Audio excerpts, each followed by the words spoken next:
and we formulated the proposal in this framework. It seems to me that most of the documentary skills that are taught in Morocco in various higher institutions, whether in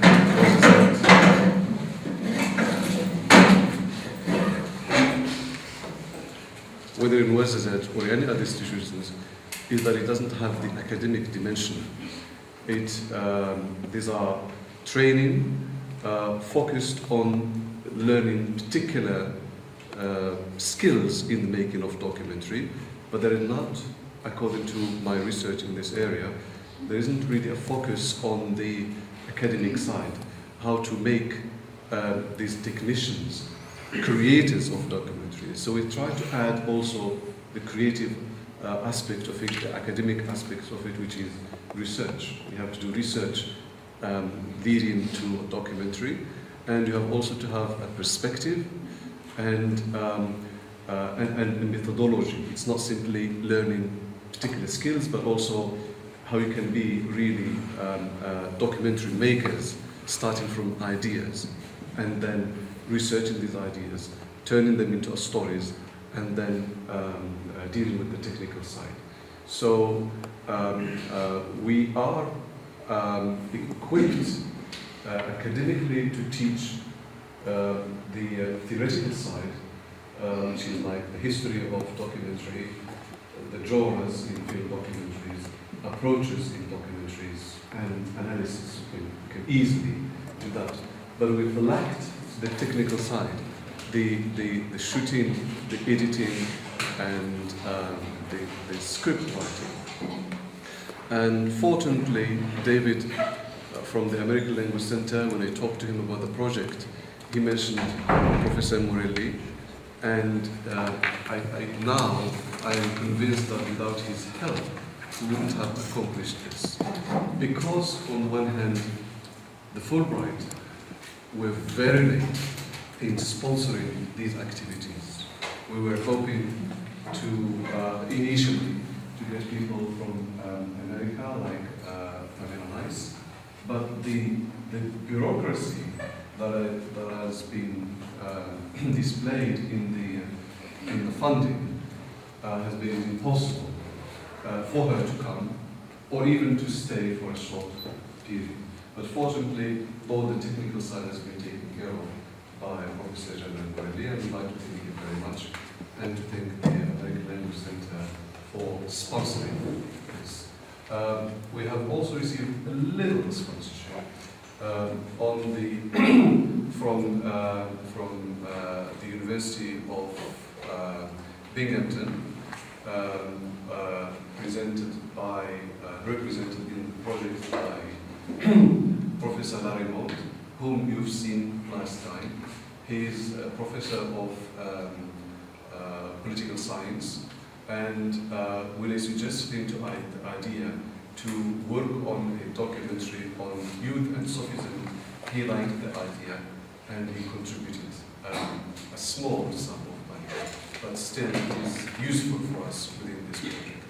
So we thought that perhaps we can work on 4 or 5 documentary as a group work, which are the MacDonald and Youth, Youth and Freedom, and Sufism and Youth, as well as cross-cultural themes like Jews in Morocco, in memory, as well as the one on America in the eyes of born hairdressers. We're pleased to welcome David Kamsler, who we've just mentioned his contribution to this project. So we thought at first we worked through individual, because this is a challenge to us how to go about it. So my idea was to turn it into a module to engage as much commitment and motivation of the student. And so we introduced it as a module in semester 2, and we maintained it as also a module in semester 3. So it's still part of the media course.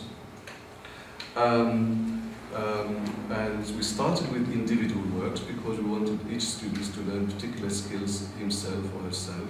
We started with each student working on individual, very short project of 5 minutes. And then we moved from the 5 minutes into a group work on the themes that I have outlined. So I am very happy, despite so many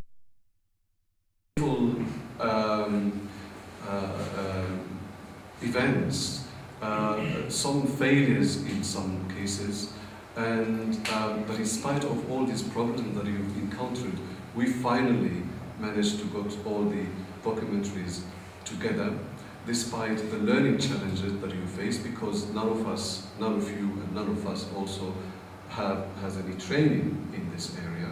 So it was definitely a challenge because most of us deal with books.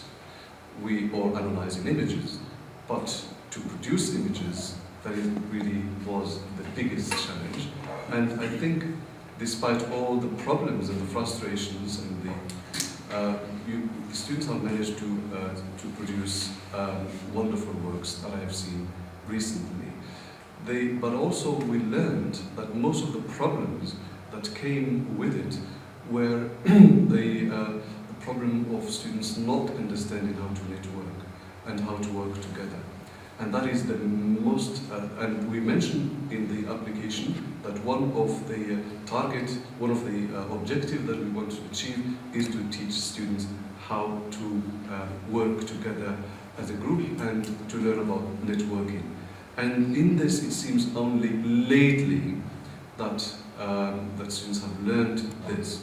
They've learned to cooperate rather than to undermine one another's work. So networking is now very important for the job market. It is very important for the academic achievement, and you have to begin to learn that. So this event today is both a celebration of what you have done, but at the same time it's also for us to evaluate. So it is, on the one hand, it is a festive event, but at the same time it is also a serious event, and we want to know the contribution of its students, the skill that each student has learned. So some students found it difficult to integrate within group works, and they were causing problems rather than promoting the project. And these we asked them to set aside and work individually to learn the skills. And these skills, Professor Morelli will test you on these skills. He will define what are these skills, and you will be tested on these skills. There are Rim, is Rim here? People like, I think, Rim and Busmaha, and so these are examples who have worked individually because it seemed it's not fit within the group. And there are others, of course. So these will be tested individually on particular skills. So Professor Morelli will define what are the skills and define the time and how it will be tested on that. And the other students who have worked as a group, this is the occasion to show what they have contributed and what are their impact, what are their input into these projects. So it is both, we are happy that this is a celebratory moment, and also for us to reap the fruit of what we've been doing and to evaluate the value of that fruit. So thank you very much for working hard, and we extend our thanks to David for helping financially this project, and without his help and with the delay in the payment from the Fulbright, we wouldn't have achieved it. We said we received the check just yesterday. We received the check from the Fulbright to, it is a check of 11,000 dirhams, of let's say 12,000 dirhams, which will go into buying 3 things: a hard drive, and a bag for the camera. Professor Morelli has been using his own bag, and then a laptop, not a laptop, but a desktop, a powerful one for you to edit your work. So it's an irony that we are here already finished the work and we haven't received the material, it is still there in the store. We need to pick it up today or tomorrow. But it will still be useful to be used for the editing, further editing, because there are really some more problems, and we'll use that for editing. They still owe us about 3,000 dirhams. We will spend the 3,000 dirhams on first the microphone, which we don't have, and the DV tapes, yeah? And the DV tapes. So we'll spend all that money, but I understand that this money will only be given to us when we submit the 4 or 5 documentaries. So we have been successful, despite all the problems. We have been, I think, very successful in leading this project to a very satisfactory conclusion. Today, we're working, so it started an idea and developed into a module, and now we are more ambitious. We are applying, we have been working on a Tempest project to turn this module into a master project. It's a huge grant. It starts from 5,000 euros to a million euros. So it involves equipment. So if we are successful in our application, we'll have all the equipment we need. We'll have a studio for editing. We'll have technicians, experts coming from European countries, the institutions, to teach the film skills. We are now in contact with a German university. It's the Munich University of Television and Film. Also with another university in Ireland and another university in London. For experts to be partners in this project, so covering also expenses of students traveling to Europe, European students coming to Morocco. So we are very optimistic about, so as this project started with a small idea and it was successful, we always start our project with a successful spirit, and we hope it'll succeed for the benefit of the new generation of students. And thank you very much.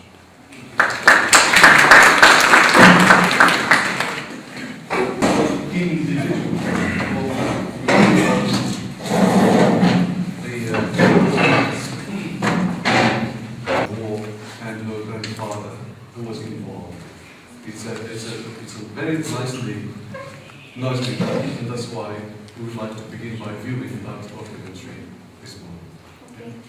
Good morning, everyone. Thanks all for being here. I would like first to thank Professor Gary for his creative idea of making a documentary into China war veterans. And also I would like to thank Professor Morelli for his constant encouragement and for supervising this project. My project tackles the issue, one of the most overshadowed issues in history, which is Moroccan's participation in Indochina War. I think some of you might have a family member or a neighbor who lived the experience of this war. So just like to let you have a clear-cut vision of the war, of the historical background of the war.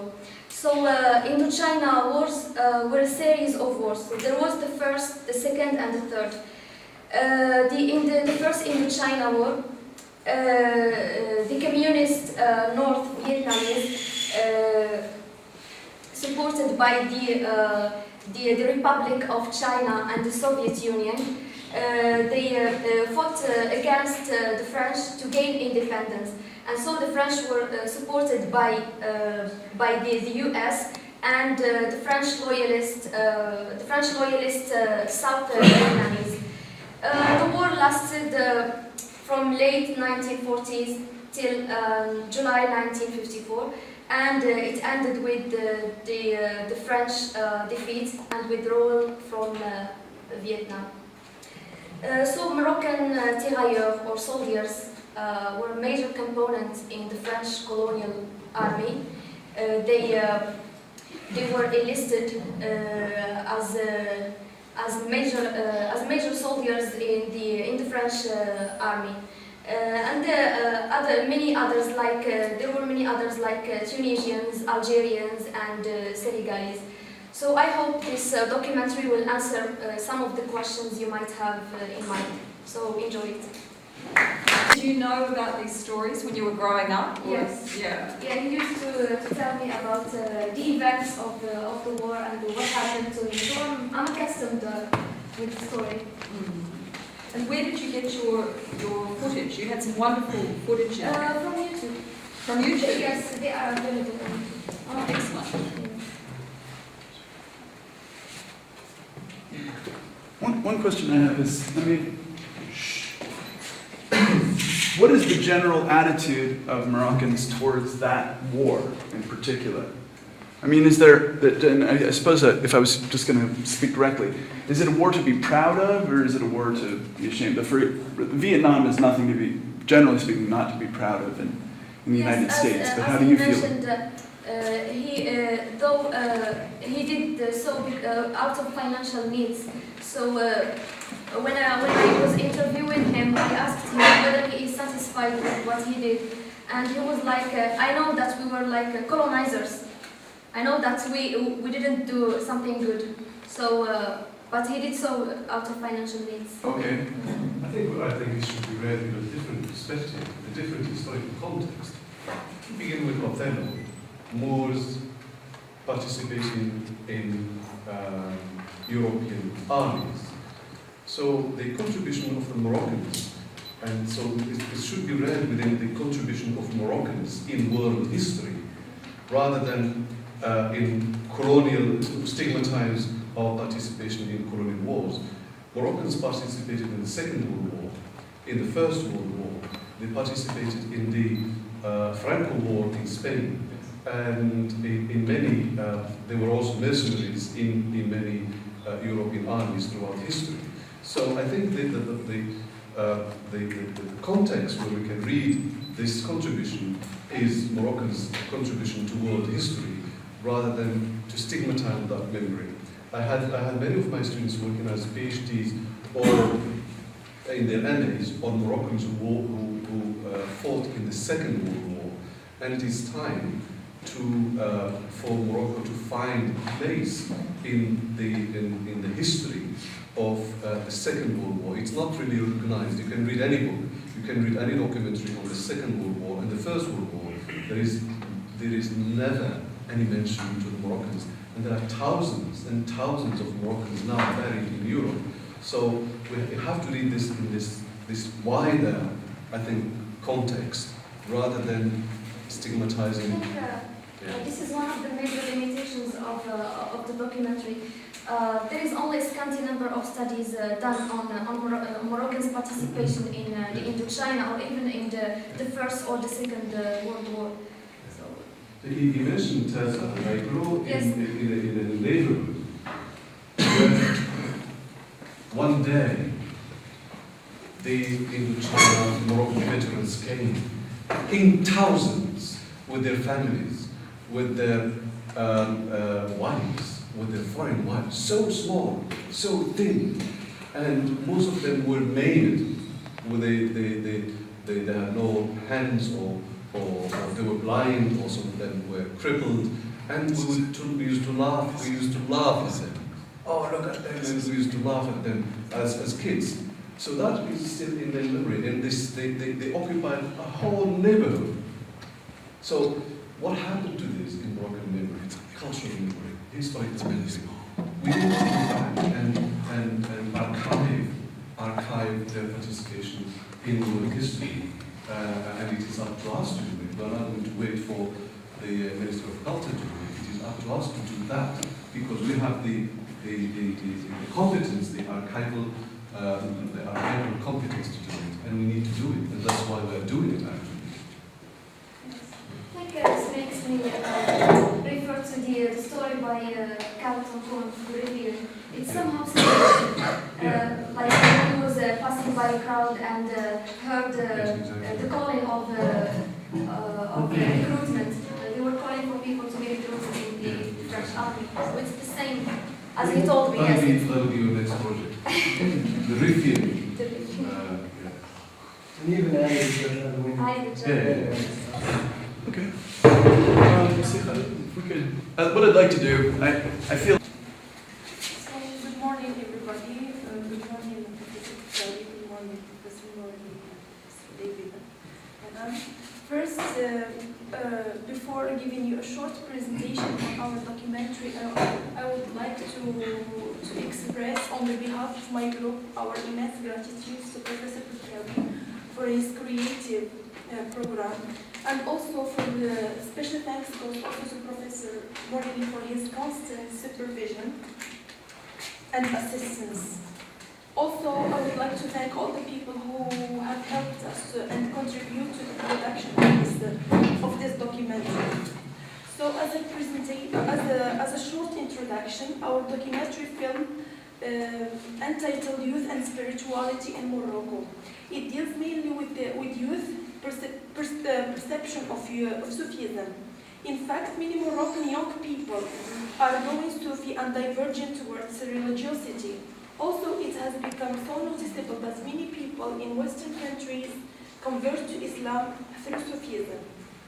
Hence, our documentary film attempts to highlight the issue of Sufism in relation to youth, to the approaches of some scholars and conducted studies, and also in its relation to gender, politics, and globalization. I hope you will enjoy it.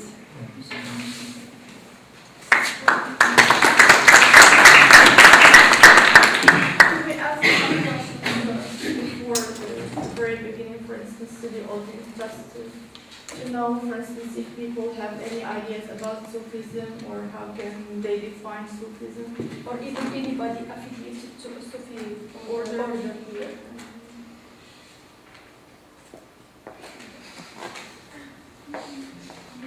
First of all, I would like just to congratulate you. You have done good work. And what do you think about Sufism is, for me, is just a kind of heresy. And I wish that your documentary will, subvert this idea. Yes. Yeah, of course, I like this question, are you a Sufi or not? Personally, I would say I'm a Sufi, but I like these Sufi orders. And personally, when I used to do my undergrad studies in Agadir, I regularly used to attend the Buchishi ceremonies, and I feel very happy with this vision. Because then you feel in a great spirit.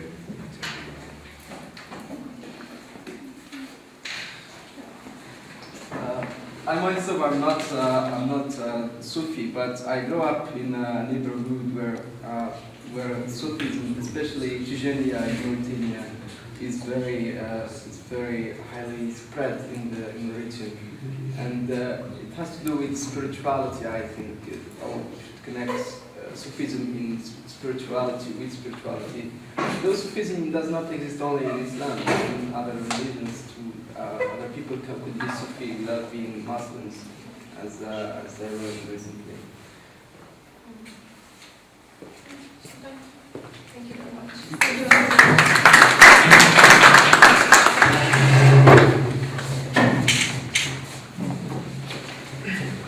for your watching, and welcome to any question or comment.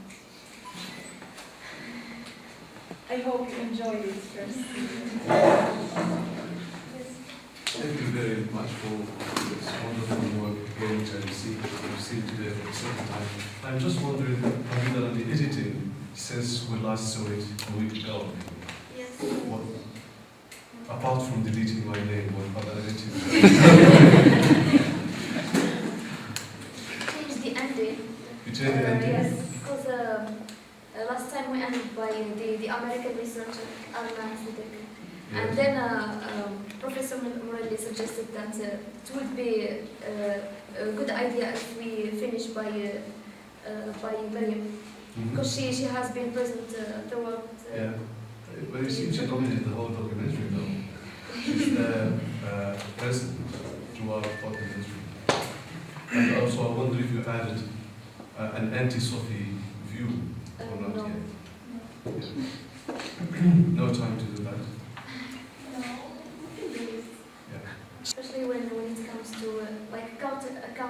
argument for the Sufism. So we have only one interviewee who was willing to speak about. During the questionnaires that we conducted leading to this publication, the professor did, and I think he also, I think he will be present here, we had a lot of comments and severe criticism of Sufism by Moroccan youth. So I'm sure they will be outspoken about it. I am sure you will find many who will say something about it. This research, this opinion on Sufism, some of the Marxist students over here, they told us that religion and Sufism is the opium of the peoples. So that was a strong statement against Sufism in particular and religion in general. Okay. She seemed to kind of be clearly directing her comments, if I'm not mistaken, against what the Bouchichi were doing. Am I wrong? She seemed to be saying Sufism, a political group that is trying to use religion to make people vote in a particular way, is wrong. It seems like that was in the film. Yes or no?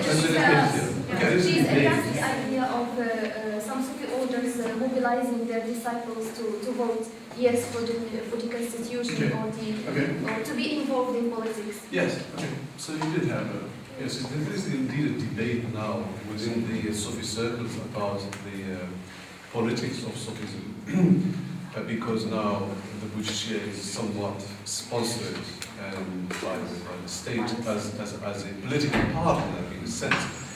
I don't know to what extent this will remain so with the Salafist government in power now. There is also a debate within the other Sufi orders arguing against the adoption of the Bouchichi as well as the political components in Moroccan political field, because they are saying, on the one hand, it is alien to Morocco, it is not an authentic Moroccan Sufi order. The authentic Sufi order are the Shadili, not the Qadiri. And so it is really criticized widely by other Shadili groups, including what Miriam was saying, because she is from the Darqawi group. So definitely they are unhappy about the state favoring one particular Sufi order at the expense of the others. We simply want a very short view of, so it's good for people to say, I don't know anything about Sufism, including veiled young students, young girls, who are supposed to know about religion and about trans religion, but they don't know anything about it. And there are others who know a great deal about it. So it's good to also feature someone who is completely against it, openly against it. And people who are against it could be either from left-wing ideologies or from within Salafi ideology. You see, this is just innovations, will be there. And you have this on YouTube. You have so many people attacking Sufi groups for this kind of exotic, sometimes cannibalistic sort of rituals. When we started working on this project, it was under so many dictatorships, and it was under the government and world politicians trying to find a way to, as an alternative to political Islam, militant Islam. Now, new sort of world Arab history is in the making. People were afraid of the Salafists. Now they are in power in Morocco, in Algeria, in Egypt, certainly in Libya, and if Syria falls, they will also be in Syria. So is now the question of Sufism an urgent question? It was an urgent question when we started the project 2 years ago, 4 years ago, 3 years ago. Is it an urgent question? Or now there are different players that will be more important than the Sufi? What is the future of the Bouchichi after the Arab uprising? This is something we need to think about, and we don't know in what direction this is going to lead. But certainly, as Larimont was saying, the Arab Spring has problematized the Arab world, and we have to be ready to understand it in a different light, rather than to repeat the same paradigms that are in the documentary or they are in our two publications on Sufism. So we need to revise these articles have been published maybe 3 months ago. They need to be revised because now the situation is ultimately hugely different. I think we need to move to the... Thank you, Mr. Jamal, and my higher esteemed teacher, Professor Haidar Bakawi, and Professor Salaf Al-Haddad, and they want to welcome Professor David for your coming. I really enjoyed this subject of documentary filmmaking. Our documentary film is about youth and their political involvement in political life. My group is consisted of Nidal Shadar, Karim Sayeh, and Rita Busmaha. And it is about political involvement, as I have mentioned. The political context and social context in the Arab world push us to choose this subject. And first of all, I want just to ask you if you have any expectations and questions about this documentary. What's the title? Youth and political involvement. So it started this, and then you have revisited the documentary as a group. In fact, the documentary was about youth and freedom, and the social context according to the Arab Spring, and what's happening now in many Arabic countries push us to shed more light on this issue, so as to know, what are things that youth in Morocco thinking about. So what happened to the documentary? Freedom. So this is an independent. Yes, it's independent. Because we have dealt with the political, dimension, and comparing Morocco to other Arabic countries and what is going on now with Arab Spring. Yeah. But as we said, this is a celebrate the contribution of each student in the documentary. So we need to know who did what in the documentary, because for the evaluative kind of side of it. So we'll talk about this later on. Okay. Just enjoy it. Thank you so much. I would like to, they cannot express themselves freely. Mainly they are afraid of political, mainly security. So they cannot say things properly. Thank you so much. Really, there are opinions about different issues, mainly the political involvement and their expectations about the PGB and what they dream of.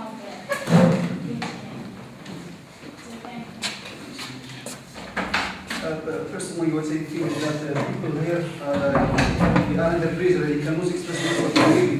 And I feel that they need to kind of romanticize the government while you have people burning themselves now in front of the parliament. I'm so sorry for that, for people just like us who go to be in first and now we commit suicide for wanting jobs. I'm so sorry for that.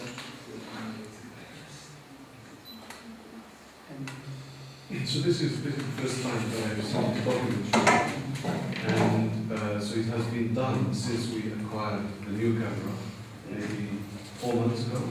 Yes. Less than 4 months ago. So it hasn't. We have not seen this documentary before or give you feedback. Of course, there are some technical problems. We closed it again. It's just a magic way to open political correctness. Statements like, for example, Shabbat is a swindler, etc., etc. It does not look politically correct within the context. We don't, what people are saying in the press or in the street, it's something different when you transfer it to a documentary. So you have to be very careful of. This is just an example. There are a lot of other instances which really need editing. Political figures or parties, etc., because you should not be seen as promoting one political point of view at the expense of the other. You have to balance different points of views. And so you need to edit also that sort of perspective in the documentary. Of course with the translation, etc., the translation. But apart from that, I am very happy with this documentary. Being the first attempt to do it. With the other documentaries, they've worked on it again and again. We viewed it, we gave feedback, but this is excellent. though I need to know what is the contribution, particular contribution of each participant or member in the documentary for us to evaluate. People who have contributed, we need to know what is their impact on the documentary, what is the contribution in participation, and so we need to do that to help us evaluate. It's by himself, like 95% of the work he did it all by himself. The other groups were not very cooperative from the beginning. We had 2 meetings, all of us as a group, and we were supposed to produce this documentary as a group, but the 2 meetings were not fruitful at all. We meet, nothing is done, and we felt that we were lagging behind or being pulled back. So we decided that we were going to work on it, just both of us. No, not only we were. Okay, so all of them, they have agreed on boycotting elections. No one of them said that they will vote, and if they will vote, they will choose the PGD, which is very strange. And then the last question was, thinking about the future of Morocco. They say that with more enthusiasm, they say that the future will be better. Of course, this is their country, and they have this kind of patriotism and nationalism. That's why they say we will boycott, but at the same time, they have good vision about their future, as Moroccans. It's really great. I would thank all those people who contributed to it.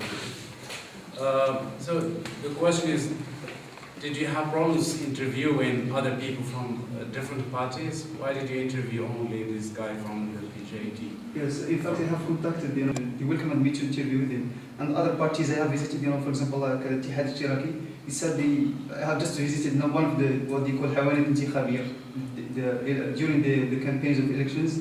He said that they might not. But with the PGD, they were very helpful. That's why I relied on them.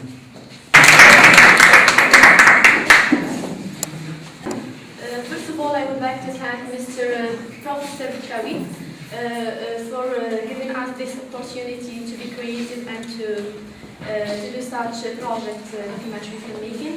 And I would like also to thank Mr. Jamal Waladi for guiding us and for providing us with the skills to do this documentary.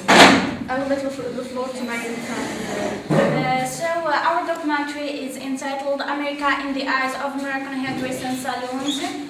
We try through this documentary to divide our documentary into 5 sections, starting first with American perception, American intervention in Iraq, American democracy, American women, and we end up with the American dream. And actually we have started by providing an overview of the history of the tradition of hairdressing salon, tradition in Morocco. So I will give the floor also to Mr. Abed to Thanks all of you for your attendance, of course, to view this documentary.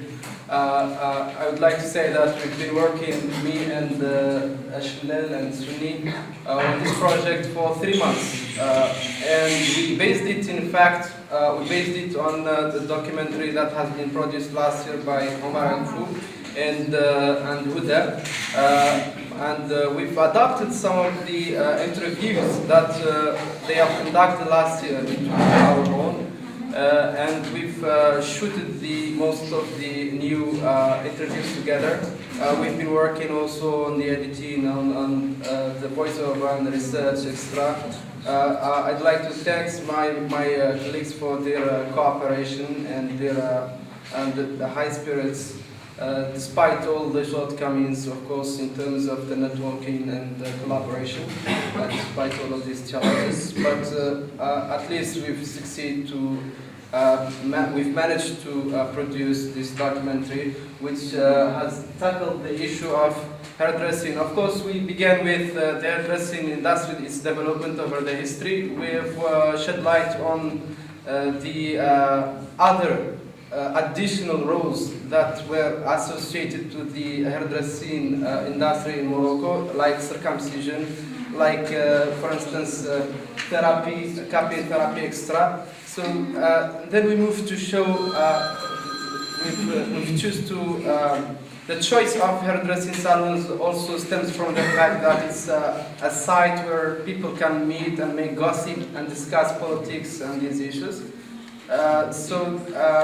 we've asked them, our interviewees, about political and social views of America, and now we will let you enjoy the film. Yes, actually I need to thank Mr. Omar because our documentary is based on 3 phases of interviewing actually.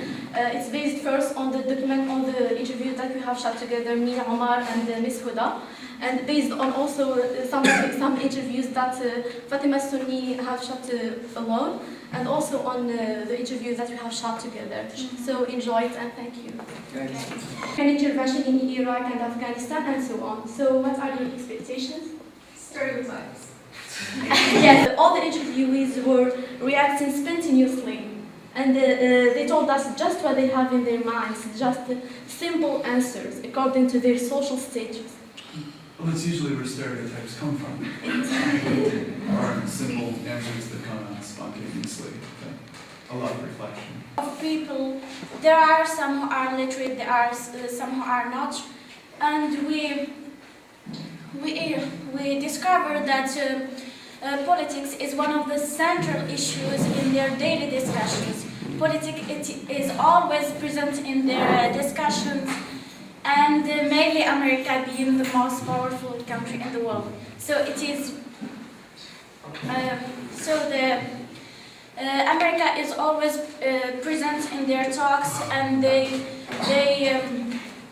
discuss it from different angles, being politics, for women, movies, also the American dream. There are some of the hairdressers who dream of going to America and having their salons there, and also living permanently there. So thanks, enjoy it. And the modern hairdressers between people who are or who have positive perceptions of America and those who have negative perceptions. So I think, and I'm sure you're doing it, and congratulations.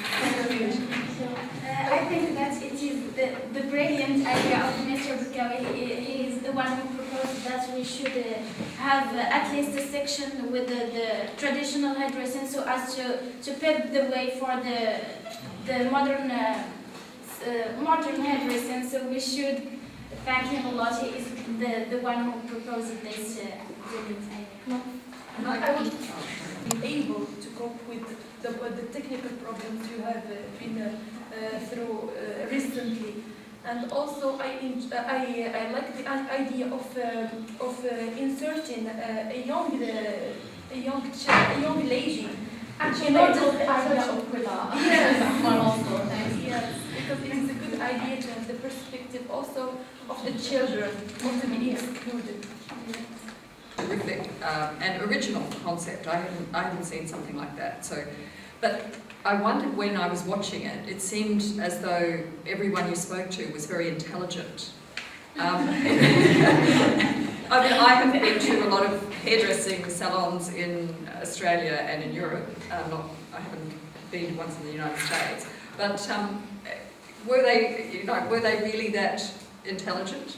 Like, did you just happen to chance upon these very clever people, or? From 20 hairdressing salons, and they have a background about what's going on in politics, in movies, also in their views about women. So they are well equipped. Also, they have televisions in their salons, and they are the time try to watch and to cope with what is going on while doing their works. Just to add to that, also, most of the salons that we visited, there are TV sets, and they kept updated, and there are also newspapers in their own. And they seem to be much well-versed in what's going on, especially the war on Iraq and the war and the intervention in Afghanistan and the war on terror, etc. And they seem to be much knowledgeable about what's happening around them. They are not isolated from the society, of course. And also, if you notice that some of the interviewees, Adil has his own laptop, so he keeps chatting with his friends and calling others to his salon while doing his and also work. we have tried to give a variety of the views. We try to introduce traditional salons, hijaj, and modern salons, and to give more various views about America. And also concerning the stereotypes, we try to give a much more nuanced view, not only biased those who are biased or those who have some stereotypes about America, but also those who see America as a developed country, as the land of dream, perhaps sometimes. Though most of the interviewees, they show more attachment to their own country and more willingness to stay rather than going to USA, especially after 9/11 attacks. And also the financial crisis. Yeah. And the global recession. It's a kind of a post-colonial moment. You can say that it's an occidental, view in which, ordinary people, not, academic or official people, talk about the image of the United States here in Morocco. All of them, they are just ordinary people, lay people. They don't know anything about, the politics or something like that. But even they can express themselves and they can depict the real image of United States, here in Morocco, mainly in the street, not in academia or university. Thank you so much. I think it's was to the American stereotypes about Morocco, how for instance, Americans stereotype Moroccans in the accounts that we read in novels and in literature, or through cinema also, in Hollywood cinema, because we've seen with what's his name, the American, what's his name? The Real Bad Arab, the one who produced the Real Bad Arab. We've seen there's a long tradition over the history of stereotyping that Hollywood as an institution has stereotyped the Arabs and presented them negatively. So now we are seeing also some Moroccans answering back, and sometimes also having some stereotypes about American women. Some of the interviewers says American women are prostitutes. Some said they are, for instance, America is a Zionist country, etc. So this also gives us some of the stereotypes that since the documentary is a cross-cultural documentary in the first place, it does give us. It shows that also Moroccans could have or could fall in the trap of stereotyping the other, constructing the other through media, through these views also they have, when we have asked them, where did you get these views? Some of them base their views only on their what own they see experiences and others. what they see on TV. Yes. So media has played a great role in. But is this America by regenerating the same stereotypes? We did not only project only the stereotypical, we tried to be more nuanced, as I said. We've given also those who have nuanced views about America and who have more transparent, more just or fair, say, views. Yeah, congratulations. First, just one comment on one of your interviews was the quality of the image, and she does in fact mean the settings of the film. But I think we should also stress that and highlight that many of the settings that are being featured by the American movies were in Moroccan settings, maybe in Wales, and so I think we should bear in mind this. Yes, I think she refers to Hollywood in filmic productions. Yeah, but for example, if you think of films like Barbie and The Kingdom of Heaven, yes, there are some are shot in them. She was talking generally about Hollywood in general. Quality. Quality. So we need to move to the next two movies. But before we do that, we'll have 5 minutes break. And I think you have confidence. Yes.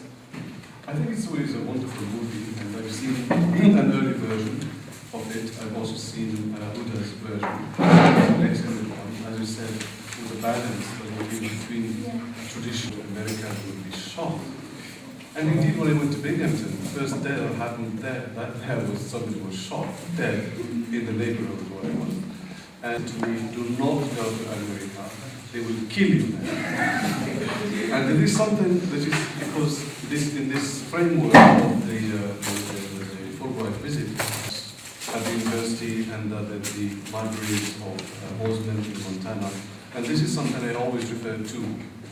This is America in the mind of so many hairdresser talking about Zionism and America.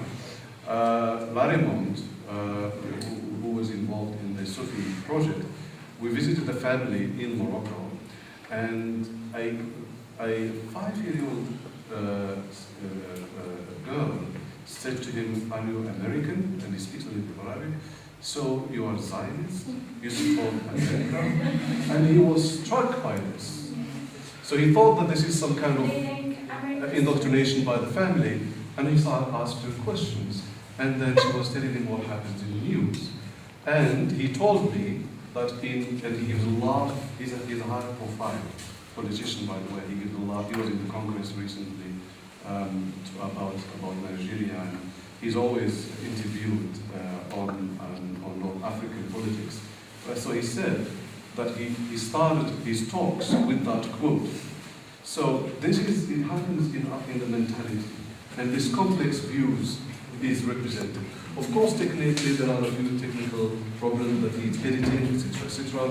For example, instead of the picture, the still pictures of American women that is shown, you can have used footages from movies about in context. You've shown that in context in relation to the movies, but the section movies. But if you use, for example, movies that are popular in Morocco, that Moroccans see regularly, and showing how American women behave, that add another dimension rather than the static picture that is used. But apart from this, I think it's a good movie.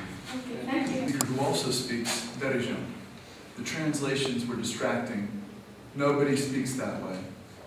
That's not, I mean, if you want to capture the spirit of somebody, let them speak in their own voice and translate them in their own voice, but do not make them appear more intelligent than they are, which is what happened here. They were using words that were not translations of words in Derijan at all. I mean, they were above the level that those people. Yeah, but sometimes it's not even their work, it's the camera's work. Sometimes the Moroccan stands in front of the camera. He thinks that this is the television and he has to speak some kind of classical Arabic. For the representative of the hairdressers, that is part of his language. You can feel that his classical Arabic is part of his profession. He speaks it very fluently. Yeah, I wasn't referring to him. I think when we're talking about the man who is saying that he thinks American films are really, really good, this is the same guy who said American women don't fit in a Muslim society. Yeah. Revisit your translations again and do it in a way where... Oh, you're talking about the translation. I'm talking about the translation over the whole film. It has a tenor. It has a tenor. Intellectual. Yeah, it has right. a tenor that's too similar to each other person. So when you look at them while you're translating, just kind of do it as if you've become that person. It's how would this person really sound if they were an English speaker? The oral flavor. That's a minor thing. I should have started in the traditional Moroccan way of saying, I totally appreciate the work you do, and I'm not saying that just because I'm a robot. I really, really appreciate what you've done. I think I've seen this piece now evolve over the months, and you kind of cleaning it up, rearranging things, putting new music in, fixing the audio in certain places, taking entire parts out, and I'm really happy with that. One other thing, if you do revisit your work, this quote of Balzac's came into my head while I was watching, and that's that a hero of a story cannot be insane. You can't have a hero who is crazy because he's not accountable for everything, so the story doesn't go anywhere. And in this film, we never know what reality is. We're just talking to a whole bunch of people who are guessing at what is on. So it's like a whole bunch of crazy people. Ultimately, we don't have. He mentioned the anti-Sufi group as a nice counterbalance to have somebody in the film who's just like, no, these people are off base, they're going to take you on the wrong road, this is a disgusting thing. And we don't have an actual person who's like, yeah, but I hate Zionism and I'm an American and I've participated in marches against Israel. don't understand the argument against Hollywood. I mean, for Hollywood, because they're like, Hollywood's great. Well, I hate to tell you guys, Hollywood and Jews are pretty much the same thing, right? So if you like Hollywood but you hate Jews, you've got a problem. If you love Hollywood but you hate homosexuals, you have a problem.